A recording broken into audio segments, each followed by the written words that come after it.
हम लोग कहते हैं कहां जा रहे हो घूमने, गर्मी की छुट्टी है, इस बार कहां जा रहे हो? अरे भैया इस बार हमने वहां का प्रोग्राम बनाया है, इस बार वहां का प्रोग्राम बनाया है, इस बार तो विदेश घूमने जा रहे हैं, इस बार साउथ में जा रहे हैं, इस बार वहां जा रहे हैं। चलो अच्छी बात है, घूमिए, पर ये भी तो सोचिए कि शरीर छूटने के बाद हम लोग कहां का प्रोग्राम बनाए हैं। ये जिंदगी में जो प्रोग्राम बनाए हैं वहां से तो लौट के घर पे आना भी है। कहीं घूम आइए, आराम तो घर पे ही आके मिलता है, कहीं घूम आइए। तो संसार में जो हम प्रोग्राम बना रहे हैं रात दिन घूमने फिरने के, तो उससे तो लौट के भी आना है, पर इस शरीर के बाद जहां की यात्रा करनी है वहां से लौट के घर पे नहीं आना। वहां का प्रोग्राम बनाए हैं, अरे पता ही नहीं है कि जाना कहां है, यही खबर नहीं है कि जाना कहां है। कभी कभी तो बातें सुन के बहुत हंसी आती है। कोई कहते हैं कि हमारी अम्मा है बूढ़ी, बाबा हैं बूढ़े। अच्छा क्या कह रहे हैं? कह रहे हैं भैया अब हमारी इतनी उम्र हो गई, 80 साल की, 85 साल की, 90 साल की उम्र हो गई। ऐसा है उस बैंक में उतने पैसे रखे हैं, कभी हम मर जाएं इतने उसको दे देना, इतने उसको दे देना, इतने उसको दे देना।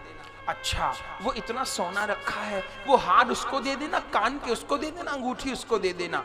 और मेरी अलमारी में नई नई साड़ी रखी हैं, नए नए कपड़े रखे हैं, फेंक मत देना, पुराने जमाने के, वो उसको दे देना, वो उसको दे देना, वो उसको दे देना, ऐसे कर देना। मेरे कपड़ों का क्या होगा, मेरे पैसे का क्या होगा, मेरी जमीन का क्या होगा, मेरे गहने को, इसकी चिंता है, और खुद मेरा क्या होगा इसकी चिंता नहीं है। कैसी विडंबना, कैसी माया, मैं मर के किस नरक में गिरूंगा उसकी चिंता नहीं है। ये जमदूत मुझे कहां ले जाके मारेंगे उसकी चिंता नहीं है। मैं कहां जाऊंगा, मेरी सदगति कैसे होगी। ये बच्चों लोगों का तो अब श्राद्ध में, तर्पण में, पिंड दान में, पितृ कार्य में कोई श्रद्धा ही नहीं रही। अभी बच्चों को कह के बुलाना पड़ता है, बेटा श्राद्ध है आ जाओ, तुम्हारे दादाजी का श्राद्ध है आ जाओ, बेटा बहू आ जाओ। हाँ हाँ आ गए आ गए, ये सब नाटक। कितने हिंदुओं ने श्राद्ध तर्पण छोड़ दिए, आप सोचिए क्या होगा।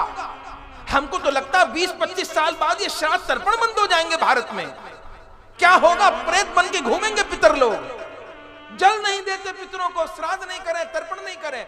बच्चों की श्रद्धा नहीं है, उनको शिक्षा नहीं दी हमने। जो बेटा बहू हमारे सामने 10 बार कहने पे आ रहे हैं, मरने के बाद करेंगे कुछ, और करेंगे उनको अकल नहीं। कहीं ठीक पंडित न मिले, उनको आता ही नहीं था करवाना, गलत सलत मंत्र बोल दिए। पिंड दान करने गए, जौ का आटा लेके आए पिंड बनाने को, उसमें चैंटी पड़ी थी, कीड़ा पड़ा, आटे का पिंड बना दिया। नरक में जाएंगे कि स्वर्ग में जाएंगे? पिंडों में शहद मिलाना था तो चीटी पड़ी थी, अलग गलत मंत्र बोल दिए। दक्षिण दिशा में तर्पण देना था, पूर्व दिशा में दे दिया, क्या होगा। तर्पण सीधे हाथ के अंगूठे और पहली उंगली के बीच से दिया जाता है। पितरों को ऐसे जल नहीं दिया जाता, पितरों को ऐसे जल दिया जाता है, दक्षिण की ओर मुख करके। सीधे हाथ के अंगूठे और पहली उंगली के बीच से जल गिराया जाता है, सीधे नहीं, सीधे देवताओं को दिया जाता है, ऋषियों को प्रजापति तीर्थ से दिया जाता है, पितरों को पितृ तीर्थ से इधर से दिया जाता है। हाथ में 4 तीर्थ हैं, ये देव तीर्थ हैं। देवताओं को ऐसे, ऋषियों को पितरों को यहां से हथेली से ऐसे लेके ऐसे। पितरों को कैसे? पितरों को दक्षिण दिशा में मुंह करके, पितृ लोग दक्षिण दिशा में है, दक्षिण दिशा की ओर मुंह करके जल गिराते हैं। करने ही नहीं आया, उल्टा सीधा कर दिए, मंत्र नहीं बोले, ब्राह्मणी अच्छे नहीं मिले, और फिर बच्चों की श्रद्धा ही नहीं। क्या होगा? उधार का उद्धार ठीक नहीं। खबर है मरने के बाद कोई कुछ करेगा कि नहीं करेगा, न किया तो हम अपने पितरों के लिए क्या कर रहे हैं, कितना कर रहे हैं। आगे वाली पीढ़ी से तो आधे की उम्मीद करें, चौथाई की उम्मीद करें, तो हम अपने उद्धार का क्या उपाय किए।